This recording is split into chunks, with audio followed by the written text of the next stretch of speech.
So hello friends, welcome back to the stock for earning. तो आज जिस stock के बारे में बात करने वाला हूं मैं, वो एक एफएमसीजी सेक्टर का स्टॉक है। और यहां पर आप इस कंपनी का प्रोडक्ट पोर्टफोलियो देख सकते हो। ऑलमोस्ट हर किसी के घर में इस कंपनी का कोई ना कोई प्रोडक्ट आपको देखने को ज़रूर मिला होगा। कंपनी के जितने भी प्रोडक्ट हैं वो अपने सेगमेंट में एक तरह से मार्केट लीडर हैं। तो हम ये मान सकते हैं कि ये कंपनी यहाँ से भी आगे अच्छा ग्रोथ कर सकती है। और अगर हम इस स्टॉक के चार्ट पे नज़र डालें तो यहाँ पर आप देख सकते हो इस स्टॉक में काफ़ी करेक्शन आ चुका है। ये अपने हाई से 40% के लगभग करेक्ट हो चुका है ये स्टॉक। लेकिन इससे पहले भी इस स्टॉक में कई बार गिरावट हुई है। यहाँ पर आप देख सकते हो कई बार ये स्टॉक 40-50% के लगभग करेक्ट हुआ, लेकिन हर बार ये स्टॉक रिकवर हो गया है।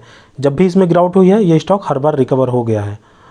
और वहीं अगर हम इस स्टॉक के प्रॉफिट ग्रोथ, सेल्स ग्रोथ में अगर नज़र डालते हैं तो यहाँ पर आप देख सकते हो इसकी सेल्स ग्रोथ जो है वो लगातार इंक्रीज़ होती जा रही है। इसका प्रॉफिट ग्रोथ भी अगर हम देखते हैं तो वो भी लगभग हर साल बढ़ता ही जा रहा है। कुछ एक दो सालों में थोड़ा ऊपर नीचे हुआ है, लेकिन ये लगभग हर साल बढ़ता ही जा रहा है। तो एक तरह से हम ये मान सकते हैं कि कंपनी अच्छी है, कंपनी का बिजनेस अच्छा खासा चल रहा है। सिर्फ इस स्टॉक में एक तरह से गिरावट बस हुई है, कंपनी में कोई ख़राबी नहीं है। तो यहाँ पर तो इस स्टॉक में काफ़ी करेक्शन आ चुका है। तो यहाँ से क्या ये स्टॉक रिकवर कर सकता है? तो जी हाँ, ये स्टॉक बिल्कुल रिकवर हो सकता है यहाँ से, क्योंकि इसी ग्रुप की एक और कंपनी है जो स्टॉक मार्केट में लिस्टेड है। और अगर हम उसके चार्ट पे नज़र डालते हैं, यहाँ पर आप देख सकते हैं कि इस स्टॉक में भी कई बार करेक्शन हुआ है, लेकिन ये स्टॉक हर बार रिकवर हो गया है। यहाँ पर आप देख सकते हो इस स्टॉक में कितनी बड़ी गिरावट हुई थी, उसके बाद ये स्टॉक रिकवर हुआ। और अभी पिछली बार ही इस स्टॉक में ये जो गिरावट हुई है उसके बाद भी ये स्टॉक अभी रिकवर हो चुका है। दोनों ही सेम ग्रुप की कंपनी है, तो हम उस स्टॉक से भी ये उम्मीद कर सकते हैं कि ये स्टॉक यहाँ से रिकवर हो सकता है। लेकिन सिर्फ उम्मीद ही काफ़ी नहीं है किसी भी गिरे हुए स्टॉक की रिकवरी के लिए।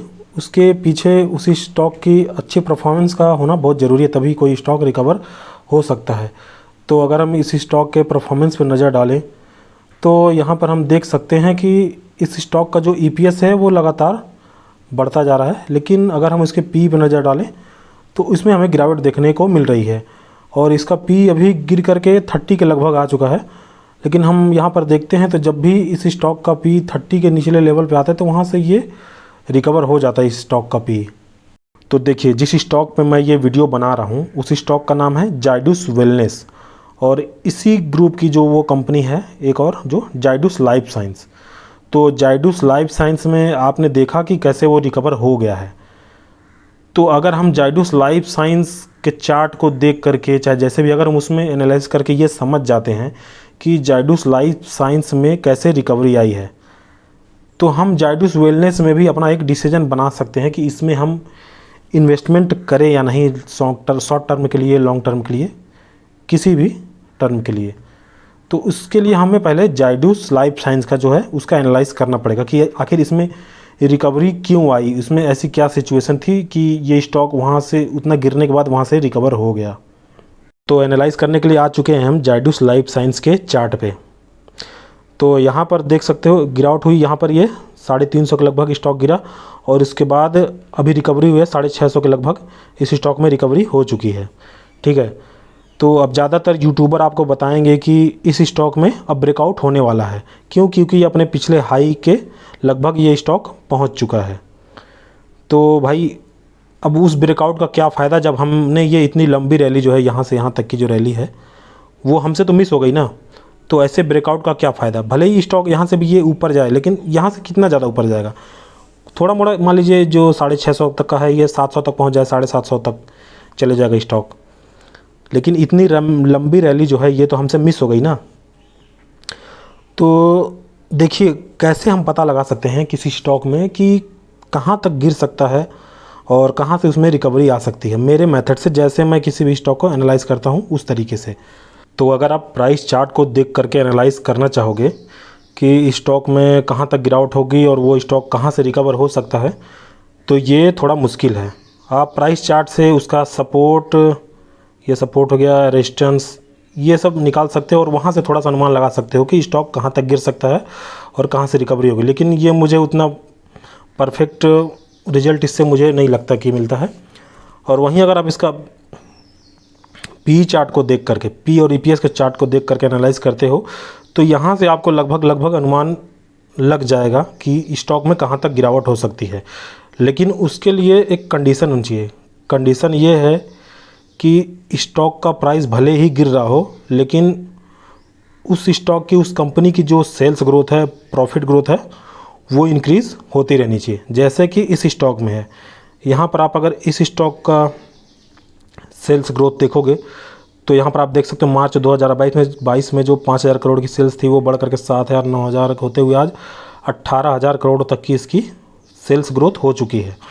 और वहीं अगर इसका नेट प्रॉफिट आप देखोगे तो मार्च 2012 में जो 621 करोड़ के लगभग नेट प्रॉफिट था वो बढ़ करके आज 2,600 करोड़ के लगभग नेट प्रॉफिट कर रहा है। मतलब लगातार इसमें इंक्रीज़ होता जा रहा है ये इसका नेट प्रॉफिट और सेल्स ग्रोथ।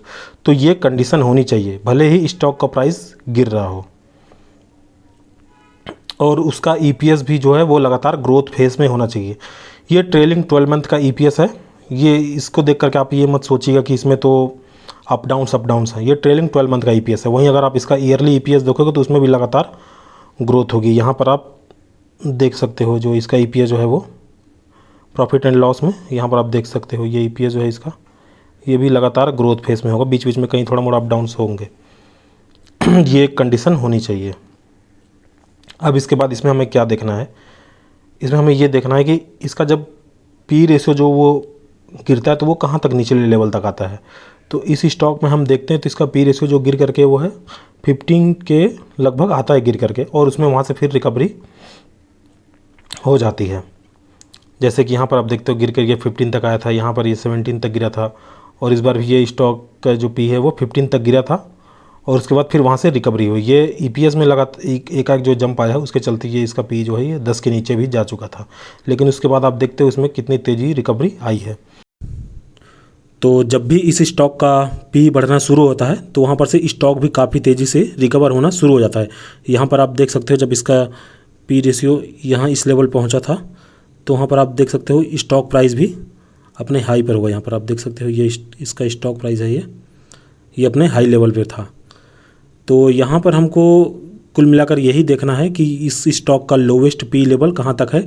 उसके आसपास जब इसका पी गिर करके आता है पी रेशियो, तब वहाँ पर हमको अपनी एनालाइज करके वहाँ पर अपनी पोजीशन बना सकते हैं। वहाँ से हो सकता है थोड़ा और नीचे गिर जाए, लेकिन बहुत ज़्यादा गिरने के चांसेस कम रहते हैं कि पी ज़्यादा नीचे आएगा। अगर मार्केट में कोई ऐसी न्यूज़ आ जाती है जिससे कि पूरा मार्केट ही गिर जाए तो वो बात अलग है, नहीं तो बाकी वहाँ से बहुत ज़्यादा उसका पी रेशियो ज़्यादा नहीं गिर सकता नीचे। ठीक है, एक और कंडीशन हम देख लेते हैं यहाँ पर। अब यहाँ पर हम आते हैं इसके प्राइस चार्ट पे। तो यहाँ पर आप देखोगे तो कुछ क्लियर नहीं हो पाता है कि स्टॉक कहाँ तक गिरेगा, कहाँ से रिकवर होगा। ठीक है, मेन यहाँ से हम देख सकते हैं कि स्टॉक कहाँ से रिकवर होगा प्राइस चार्ट पे। तो ऐसे तो सिंपल चार्ट पे समझ में नहीं आता है, लेकिन वहीं जब हम इसका 200 मूविंग एवरेज यहाँ पर लगाते हैं और यहाँ पर हम इसको 5 ईयर्स पे देखते हैं तो यहाँ पर आप देख सकते हो ये अपने 200 मूविंग एवरेज को कितना कंसिस्टेंटली फॉलो करता है। देखिए जब ये इसके ऊपर रहता है तो कंसिस्टेंटली ऊपर ही परफॉर्म करता है, जब इसको ये काट करके नीचे आता है तो वहाँ से इसमें एक डाउन ट्रेंड बन जाता है। तो ये अपने 200 मूविंग एवरेज को काफ़ी अच्छे तरीके से फॉलो करता है। और फिर इसके बाद अगर हम इसमें 50 डे मूविंग एवरेज भी लगाते हैं तो यहाँ पर हमको क्लियर हो जाता है कि एक तो स्टॉक भी अपने 200 डे मूविंग एवरेज को क्रॉस कर रहा है, और ये 50 डे मूविंग एवरेज भी जब अपने 200 डे मूविंग एवरेज को क्रॉस करता है तो यहाँ से क्लियर होता है कि स्टॉक में अब तेज़ी आ सकती है। क्योंकि आप यहाँ पर देख सकते हो ये कितने कंसिस्टेंटली इसको एकदम फॉलो करता है अपने 200 day moving average, 50 day moving average को। तो यहाँ से हमको आइडिया लग जाता है कि स्टॉक कहाँ से रिकवर होगा। तो कुल मिलाकर हमको क्या चीज़ देखनी है, इसमें 3 कंडीशन है। पहला कि स्टॉक का सेल्स ग्रोथ, प्रॉफिट ग्रोथ और ईपीएस ग्रोथ, ये तीनों मतलब बढ़ते क्रम में होना चाहिए। थोड़ा मोड़ा ऊपर नीचे होता है लेकिन कंसिस्टेंटली एक ग्रोथ इसमें होते रहना चाहिए। और एक दूसरी कंडीशन है कि हमको उसका पी रेशियो देखना है कि जब वो अपने लोवेस्ट लेवल पे आता है उसका पी, तो उसके आसपास हमको अपनी वहाँ से पोजीशन बनाना शुरू करना है। और तीसरी कंडीशन ये है चार्ट पे हमको इसका 200 डे मूविंग एवरेज और 50 डे मूविंग एवरेज को देखना है कि कब ये 50 डे मूविंग एवरेज और स्टॉक प्राइस जो है वो अपने 200 डे मूविंग एवरेज को क्रॉस करता है। तो यहाँ से हमको इतना से क्लियर हो सकता है कि स्टॉक में तेज़ी बनेगी और कब गिरावट होने वाली। जब ये 50 day moving average, 200 day moving average और अपने प्राइस को दोनों को क्रॉस करके नीचे आ जाएगा तो यहाँ से डाउन ट्रेंड आने के चांसेस रहते हैं स्टॉक में। तो यहाँ पर मैं आप लोगों से एक रिक्वेस्ट करना चाहता हूँ कि अगर आप लोगों ने यहाँ तक वीडियो देखी है और अगर आपको वीडियो अच्छी लगी तो प्लीज़ वीडियो को लाइक कर देना और चैनल को सब्सक्राइब कर देना। और एक बात और मैं ये कहना चाहता हूँ कि किसी भी स्टॉक को लेकर मेरी कोई बाय या सेल की रिकमेंडेशन नहीं है। मैं वीडियो सिर्फ एजुकेशन पर्पस के लिए बनाता हूँ। बाय या सेल जो भी है वो आपका डिसीजन है, तो आप अपनी एनालाइज करके जो भी डिसीजन लाओ वो आप लेना। तो हम फोकस करते हैं अपने आज के स्टॉक पे, जिस पे मैं ये वीडियो बना रहा हूँ। तो उस स्टॉक का नाम है जाइडस वेलनेस। तो आइए हम उसके चार्ट पे चलते हैं। तो यहाँ पर आप देख सकते हैं स्टॉक में 35 से 40% के लगभग गिरावट हो चुकी है। और हमारी फर्स्ट कंडीशन जो रही कि स्टॉक का sales growth, profit growth, EPS वो लगातार बढ़ते रहना चाहिए। तो मैंने ये वीडियो की शुरुआत में ही बता दिया था कि कंपनी काफ़ी अच्छी है और इसका स्टॉक जो सेल्स ग्रोथ है, प्रॉफिट ग्रोथ है वो लगातार बढ़ता जा रहा है। वो मैंने शुरू में ही बता दिया था। अब आते हैं हम अपनी दूसरी कंडीशन पे। तो यहाँ पर हम आते हैं तो इसका आप पी रेशियो देखते हैं तो इसका जो पी रेशियो है वो अपने निचले लेवल पे देख सकते हो, यहाँ पर आ चुका है। वहाँ से हल्का सा ये रिकवर भी हो चुका है। तो दूसरी कंडीशन भी यहाँ पर हमें देखने को मिल रही है जो सही है।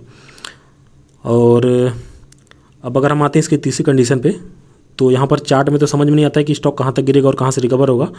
तो यहीं पर हम इसको लाते हैं अपने 5 ईयर के टाइम फ्रेम पे। और यहाँ पर अगर हम 200 मूविंग एवरेज को लगाते हैं तो यहाँ पर देखते हैं ये इसको काफ़ी अच्छे तरीके से फॉलो कर रहा है। और जब हम 50 डे मूविंग एवरेज को भी यहाँ पर अप्लाई करते हैं तो यहाँ पर आप देख सकते हो कि ये उसको भी काफ़ी अच्छे तरीके से फॉलो कर रहा है, उसी का सपोर्ट बना करके चलता है। जब उसमें उसके ऊपर रहता है उसमें तेज़ी बनी रहती है, जब ये दोनों को काट करके उसके नीचे आता है 200 डे मूविंग एवरेज का तो ये डाउन ट्रेंड में रहता है। तो ये दोनों को अच्छे तरीके से फॉलो कर रहा है।